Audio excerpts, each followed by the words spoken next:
The ongoing Mueller investigation, or as the U.S. President Donald Trump likes to call it, the witch hunt. Special Counsel Robert Mueller, tasked with looking into alleged meddling by Russia in the 2016 presidential election, has indicted another 12 individuals. This time, all are Russian intelligence officers. The complete indictment reads, the goal of the conspiracy was to have an impact on the election. What that means is that hackers used fake IDs and accounts to gain access to usernames and passwords and eventually infiltrate their main targets, the Democratic Congressional Campaign Committee and the Democratic National Committee. Trump opponents say it was these same actions that helped him win the presidency. Trump has repeatedly denied that and ravaged his opponents for suggesting such a notion.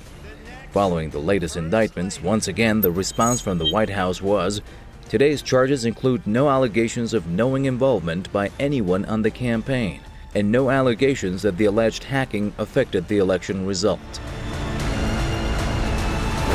So far, he hasn't done that. He's issued a lot of indictments that sort of nibble around that problem, but not a single one that shows collusion. And he did say in this indictment of 12 Russian, I guess they know that they are actual Russian intelligence officials.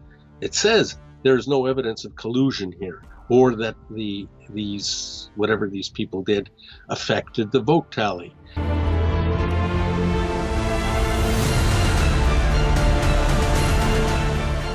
The indictments come at a time when President Donald Trump is set to meet with his Russian counterpart Vladimir Putin in Finland.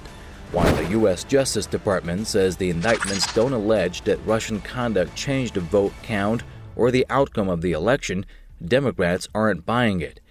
They want an immediate cancellation of the summit. The Democrats have not only not forgotten their stinging defeat in the presidential vote, they see Russia as a national security threat. Capitol Hill was in a flurry of activity after the new Mueller indictments, with demands from top Democrats that Trump not meet with Putin. Senior administration officials have said there is a zero chance that would happen. It seems obvious to me that Russia and the United States, being the two superpowers, military, nuclear superpowers in this world, need to be talking to each other about certain things, and they need to have a dialogue at the highest level. So whether they're adversaries or, as Trump said the other day, competitors, doesn't matter.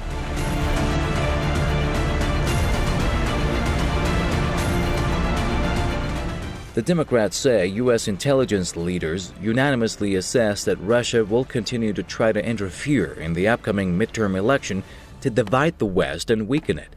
The Russians have dismissed the new indictments as an attempt to spoil the atmosphere.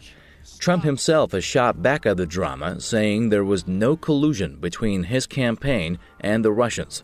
If there was any colluding going on, it was the Democrats colluding with former President Barack Obama. Friday's indictments by Mueller aren't the first ones against Russian individuals, but they come at a very bad time. Trump and Putin will be meeting one-on-one with no other diplomats in the room. U.S. officials fear what will take place during those talks. After all, they say, they see their own president as no match for the Russian leader and his political skills.